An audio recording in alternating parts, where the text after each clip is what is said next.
Since the early days, people thought that perhaps the earth was round, but it was merely just a thought.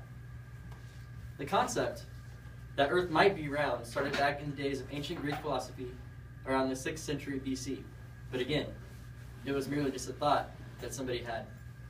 Scientists did not know for sure that the earth was round until the year 1522, when Ferdinand Magellan and Juan Sebastian Elcano ended their circumnavigation around the world. This replaced the fact that the earth, according to old Mesopotamian mythology, was portrayed as a flat disk, floating in water, surrounded by a round sky. I had the scripture, Isaiah chapter 40, verse 21 and 22, from the New Living Translation. Have you never heard or understood? Are you deaf to the words of God, the words he gave before the world began? Are you so ignorant? It is God who sits about the circle of the earth. The people below must seem to him like grasshoppers. He is the one who spreads out the heavens like a curtain and makes his tent from them. I'll have 3 main points in my speech: what God says about the earth, why people have missed this, and how this verse spoke to me.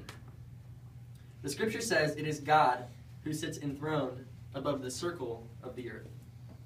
It's so interesting that God basically told us through the prophet Isaiah that what he created was right in front of our face.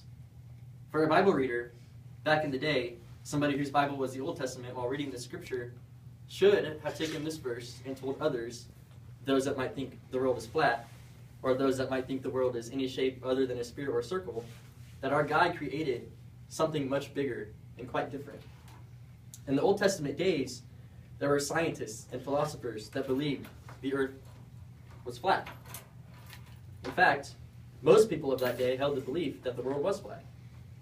Old Testament believers may have missed this fact simply because of the word usage in the book of Isaiah.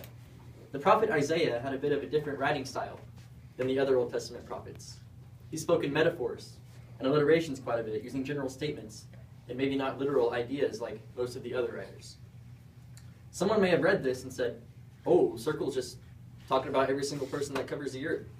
But I believe, and many philosophers believe, that God literally means, by saying that he sits enthroned above the circle of the earth, that he made the earth in a sphere or circular shape.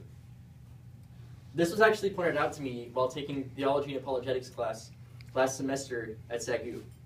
The teacher pointed out the fact that God told us that the earth is round long before any person actually believed the fact.